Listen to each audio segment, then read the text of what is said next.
Pernikahan Paruh Waktu, Part-Time Marriage, Chapter 1, Anna's Point of View. Selamat datang.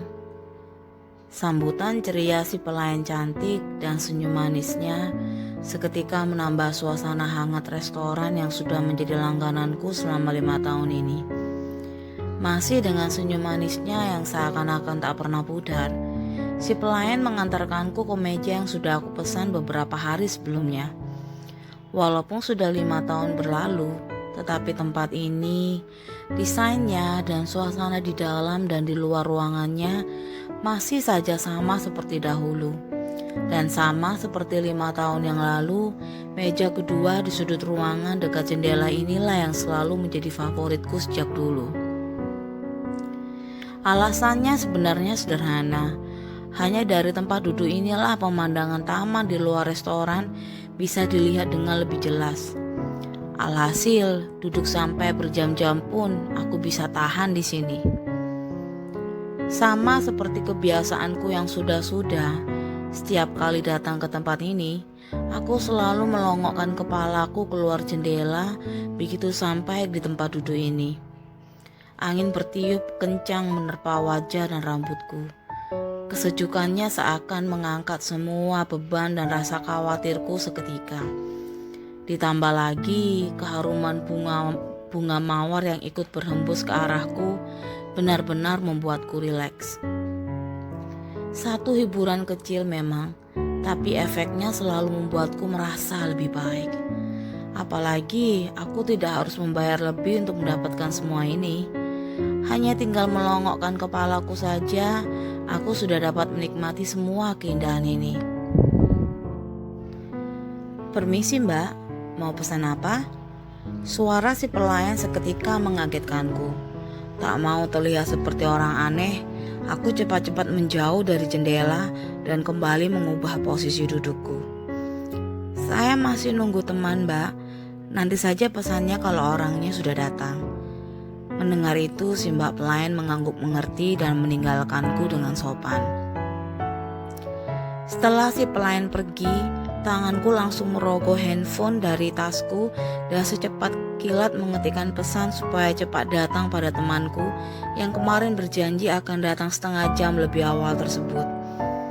Dengan wajahnya yang super serius kemarin, dia membuatku percaya kalau kali ini tidak akan sama seperti 5 tahun belakangan ini.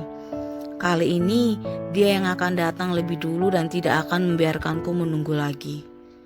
Kenyataannya cuma aku sendirian di sini. Padahal sudah 15 menit berlalu dari perjanjian. Tapi temanku itu tak kunjung datang juga.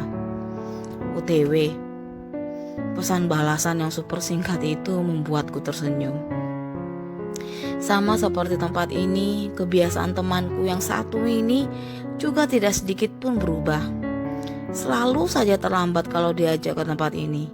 Aku juga heran kenapa, padahal dia yang mengenalkanku ke tempat ini dari pertama. Masih jelas sebenarnya dia diingatanku hari itu.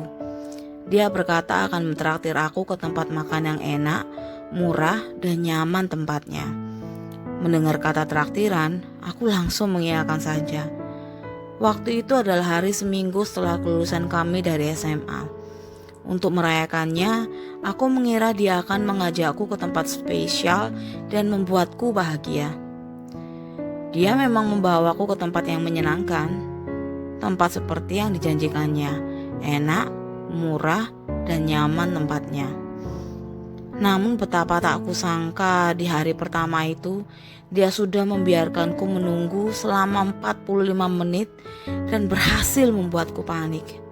Karena sebenarnya di dompetku saat itu cuma ada uang 5.000 rupiah. Dan kalau dia benar-benar tidak datang, pastinya aku akan malu karena harus keluar dari tempat ini tanpa membeli apa-apa. Ingin rasanya mencubit lengannya sampai biru saat dia datang 45 menit kemudian. Tapi karena begitu dia datang, dia langsung tersenyum dan mengucapkan kata sorry berkali-kali. Mau tak mau aku akhirnya menelan kemarahanku dan memaafkannya. Sekarang pun tak ada bedanya, tetap saja dia membiarkanku menunggu. Tapi entah sampai berapa lama kali ini aku harus menunggu. Kesejukan angin yang berhembus dari luar jendela membuat kepalaku menoleh ke arah keluar restoran. Alunan musik yang mengalun dengan indah pun membuat pikiranku terbang ke masa lalu. Ke masa di mana pertama kali aku bertemu dengan sahabatku itu. Si tukang telat itu sebenarnya aku kenal di SMA, di kelas 2 SMA tepatnya. Namanya Alex Chandra. Pertemuan pertamaku dengan Alex sebenarnya bisa dibilang memalukan. Kalau diingat lagi, aku terkadang masih merasa malu. Semua diawali karena kebiasaan anehku hingga jodoh pertemanan kami pun dimulai. Saat duduk di SMA, sebenarnya aku sudah dimasukkan dalam golongan anak-anak aneh di sekolahku. Perpustakaan berjalan adalah sebutanku saat itu. Kebiasaanku yang selalu membawa dan membaca buku kemana-mana membuatku dianugerahi julukan seperti itu. Mencintai dan membawa buku kemana-mana sebenarnya bukan suatu dosa atau kesalahan fatal yang tidak bisa diampuni atau bahkan dianggap aneh. Hanya saja kebiasaanku membaca buku tanpa peduli waktu dan tempatlah yang membuatku pantas disebut seperti ini. Sebenarnya kebiasaan anehku ini tidaklah muncul begitu saja. Memang sih sejak kecil aku sudah dibiasakan membaca buku oleh kedua orang tuaku. Mama papaku yang keduanya berprofesi sebagai dosen sastra Inggris sebenarnya mempunyai hobi yang sama, yaitu membaca dan mengkoleksi buku, terutama novel-novel klasik. Saking banyaknya koleksi buku mereka hingga satu ruangan belajar dipenuhi buku semua. Kecintaan mereka pada novel klasik pula lah yang membuatku dinamai seperti novel kesayangan mereka, Anna Karenina, karangan penulis novel Rusia yang terkenal Leo Tolstoy. Mungkin karena terbiasa hidup dengan orang tua pecinta buku, hobi itu akhirnya menular juga padaku, anak sematawayang mereka. Tapi kebiasaanku tetap dalam batas normal dan tidak pernah sampai membuatku mendapat masalah karenanya. Hanya saja kebiasaan itu berubah menjadi aneh saat aku duduk di bangku SMP. Duniaku yang menyenangkan waktu di sekolah dasar seakan sirna dan menjadi seperti hidup di dunia yang tidak aku kenal ketika di SMP. Sampai saat ini pun aku masih bingung dan tak tahu alasannya. Tapi entah mengapa saat di SMP aku selalu sendiri. Mereka memperlakukanku seperti makhluk kasat mata. Seakan-akan mereka tak melihatku, tak perlu berbicara denganku, dan sama sekali tak menganggapku ada. Diperlakukan seperti itu berbulan-bulan membuatku malu dan minder. Ingin rasanya kabur dan menghindar dari sekolah. Tapi di sisi lain, aku sadar jika sampai orang tuaku tahu, pasti akan menambah beban pikiran mereka. Maka seberapa malu dan sulitnya pun hari-hariku saat itu, aku tetap bertahan. Lama-kelamaan aku mulai terbiasa dengan kesendirianku dan mulai cuek walaupun banyak yang menganggapku aneh dan menggosipkanku sana-sini. Aku tak menganggap mereka penting. Toh mereka juga tak pernah menganggapku. Maka di saat aku tak mendapat hiburan dari seorang teman pun, bukulah yang menjadi sahabatku dan juga tamengku, yang dapat mengalihkanku dari apa saja yang terjadi di sekitarku. Penghiburan yang aku dapatkan dari sebuah buku membuatku melupakan kesendirianku dan malah jadi semakin nyaman dengannya. Hal inilah yang membuatku terobsesi sampai bisa membuatku panik jika sehari saja tanpa sebuah buku di tanganku. Jadi, walaupun kebiasaan ini dianggap aneh, membuatku makin dijauhin dan bahkan juga membuatku terkena masalah berkali-kali, aku tetap tak menghiraukannya dan tetap melanjutkan kebiasaanku tersebut.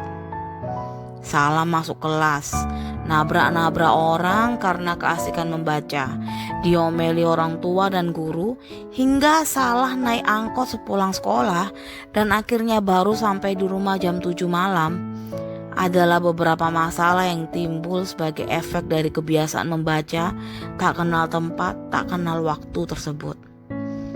Tapi lucunya, kebiasaan yang awalnya lahir dari kondisiku di SMP yang tak mempunyai teman, di SMA justru kebiasaan buruk inilah yang membawaku bertemu kedua sahabat yang membuat kehidupan SMA ku berbeda dan jauh lebih menyenangkan. Sahabat pertama yang aku kenal sebenarnya bukanlah Alex. Sebelum bertemu Alex, suatu hari tanpa disangka dan tak direncanakan, aku bertemu sahabat istimewaku, Erna Darmawan. Hari itu, aku yang biasanya lebih memilih tinggal di kelas sambil membaca novel sewaktu istirahat, tiba-tiba merasa sumpek dan memutuskan untuk beli es di kantin. Sesampainya di sana, aku langsung memesan es kopior dan berniat mencari tempat duduk yang sepi agar aku bisa menikmati es kopiorku dan melanjutkan membaca novelku dengan nyaman tanpa gangguan. Sayangnya, kebetulan siang itu antriannya cukup panjang dan aku terpaksa harus berdiri lama di antrian sebelum mendapatkan pesananku. Sambil terus mengeluh dalam hati karena malas menunggu, aku membuka dan membaca novelku kembali sambil berdiri mengantri. Setelah beberapa menit, aku akhirnya lupa dengan perasaan kesalku dan seketika tersihir dengan alur cerita romantis dari novel yang aku baca. Kebetulan bagian yang aku baca adalah bagian di mana si tokoh utama pria dalam cerita tersebut sedang berusaha memeluk dan mencium kekasihnya.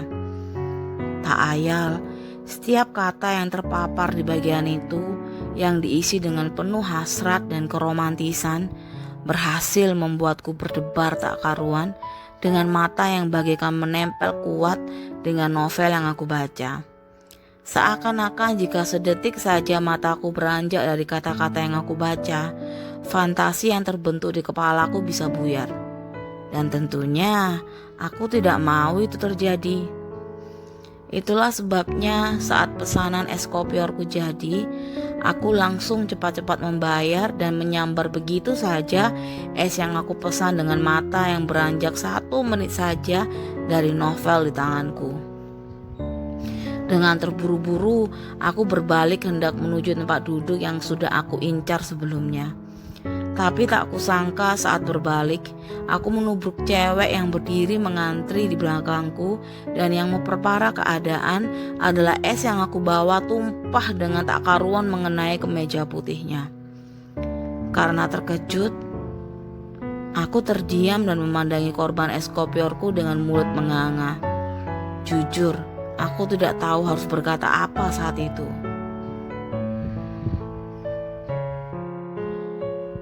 Melihatku diam dan berdiri saja di sana membuat cewek tersebut menggerutu dan langsung lari begitu saja dari kantin.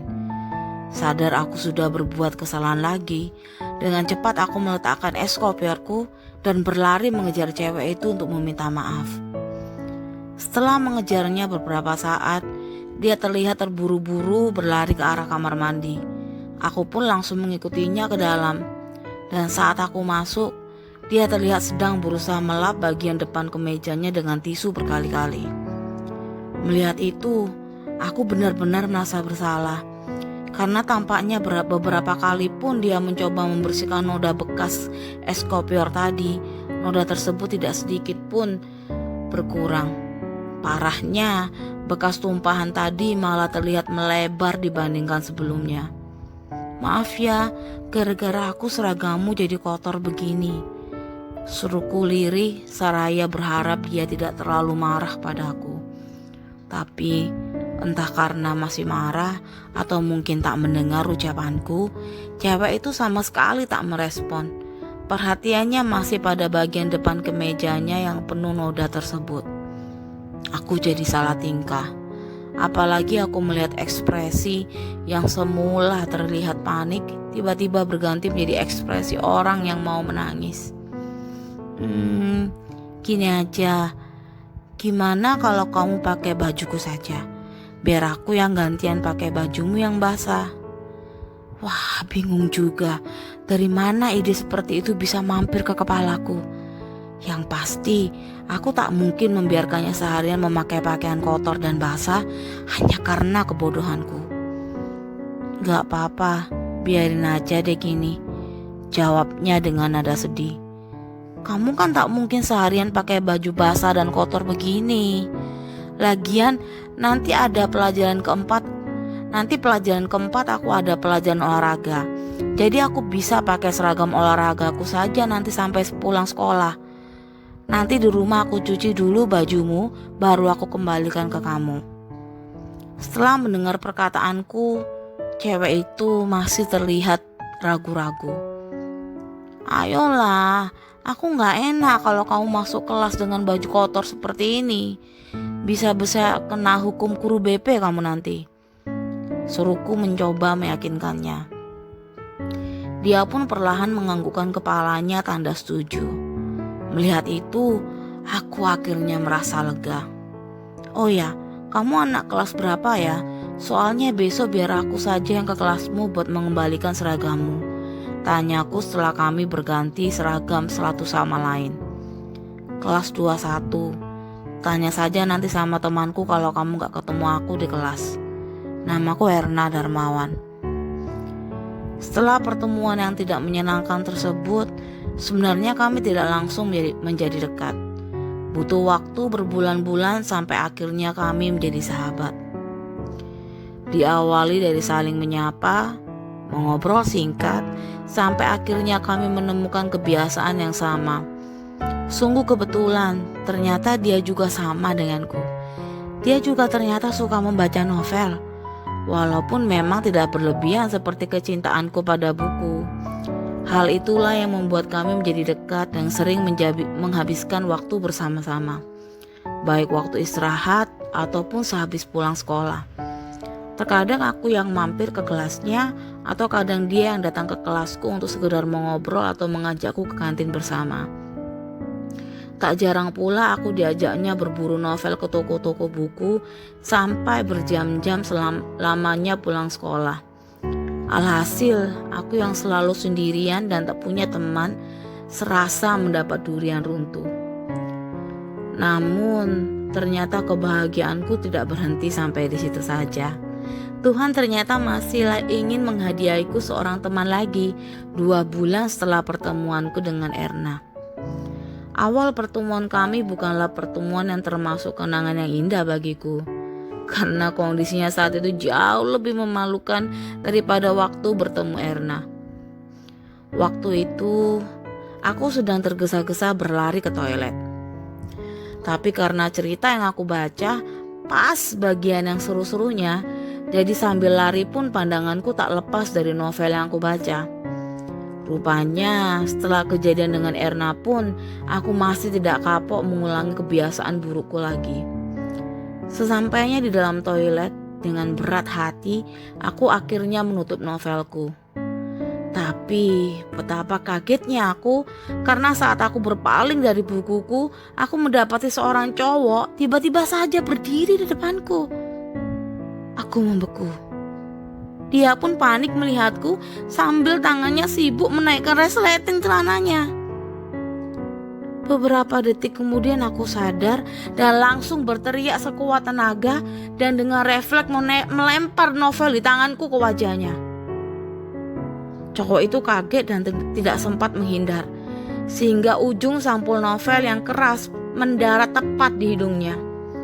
Tanpa memperdulikan novel yang aku buang dan si cowok korban lemparanku tadi, aku langsung berlari keluar sambil terus saja berteriak seperti orang kesurupan.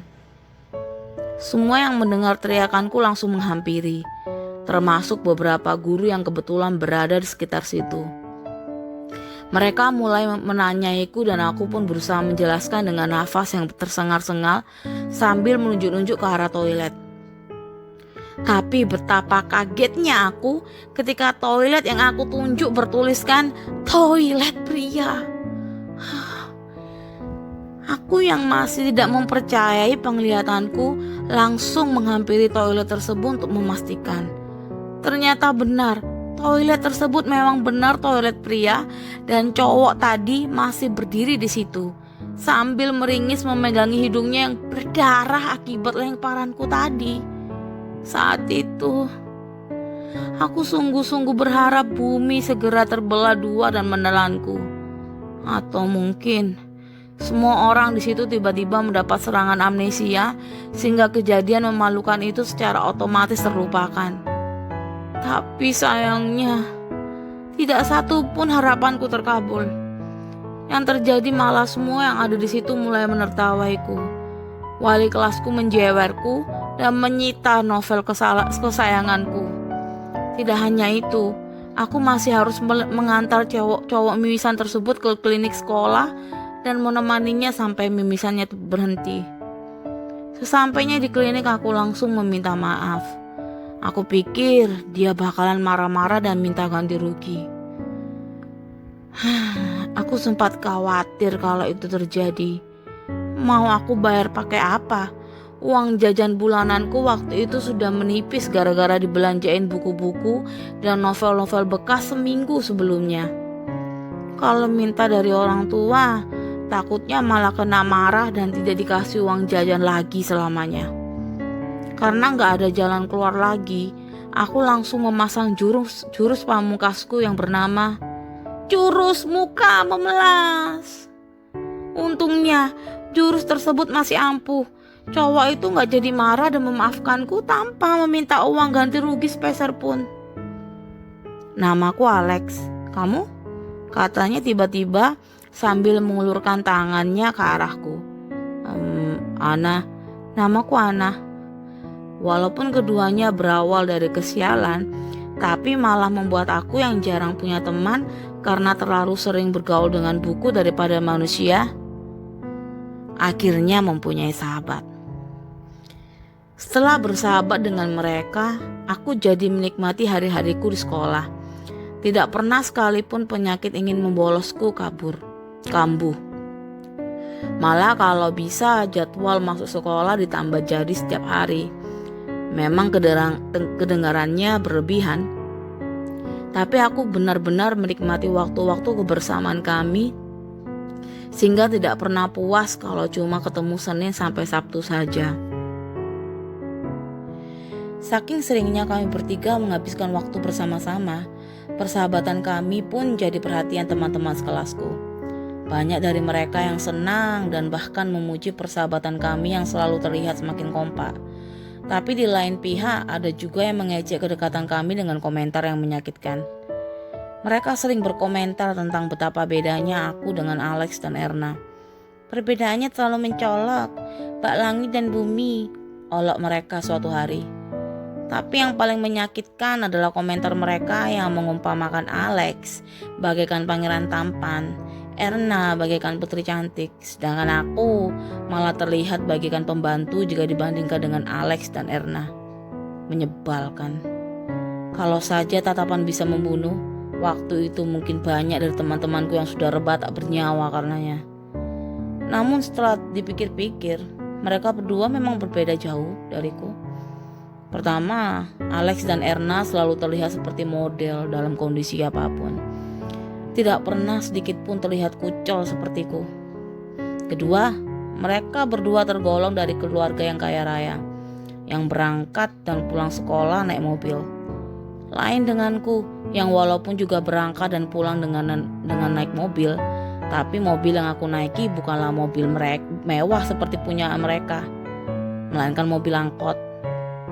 Dan yang paling mencolok adalah kemampuan bermusik mereka yang dalam mimpi pun tidak akan bisa aku samai. Keduanya terkenal pandai bermain musik dan sering mendapat penghargaan karenanya. Erna bersuara merdu dan piawai dalam bermain piano. Sedangkan Alex sangat mahir memainkan alat musik gitar dan membuatnya mendapat banyak penggemar cewek di sekolah karenanya. Sedangkan aku, membaca saja aku terdengar sumbang. Mungkin hanya satu saja kelebihanku yang diakui aku dan saudara-saudaraku, yaitu inner beauty alias kecantikan dari dalam. Menyedihkan memang. Namun perbedaan tersebut tidak pernah sedikit mengganggu persahabatan kami. Hari demi hari kami malah jadi semakin dekat. Terutama Alex dan Erna. Mereka berdua tampak luar biasa dekat. Memang sih, awalnya aku berpikir karena mereka mempunyai kegemaran yang sama di bidang musik. Jadi mereka sering menghabiskan waktu berdua. Namun, aku menangkap sinyal-sinyal yang berbeda saat melihat Alex dan Erna bersama-sama. Tatapan mereka, ekspresinya benar-benar seperti mengeluarkan percikan-percikan listrik. Saat kami mengobrol bertiga pun, aku sering merasa seperti penonton dibandingkan peserta. Disitulah aku sadar kalau mereka saling tertarik satu sama lain. Oleh karena itu, sebagai sahabat yang baik dan gemar dalam hal-hal romantis, aku memutuskan untuk menjadi mak comblang buat mereka. Singkat kata, berkat usahaku sebagai mak comblang, akhirnya mereka berdua berpacaran. Sungguh lucu dan aneh memang menyaksikan kedua sahabat sendiri memadu kasih. Dimulai dari menyaksikan sikap mereka yang malu-malu, sampai tatapan super romantis yang seringkali malah membuatku tertawa geli melihatnya. Walaupun begitu, kebersamaan mereka benar-benar indah bagaikan lukisan. Siapa saja yang melihat mereka pasti berpendapat kalau mereka adalah pasangan serasi yang ditakdirkan bersama selamanya. Tapi ternyata takdir yang mengikat kami bertiga tidak bisa diprediksi semudah itu. Dalam waktu sekejap saja, takdir sudah membawa kami jauh dari apa yang kami rencanakan sebelumnya.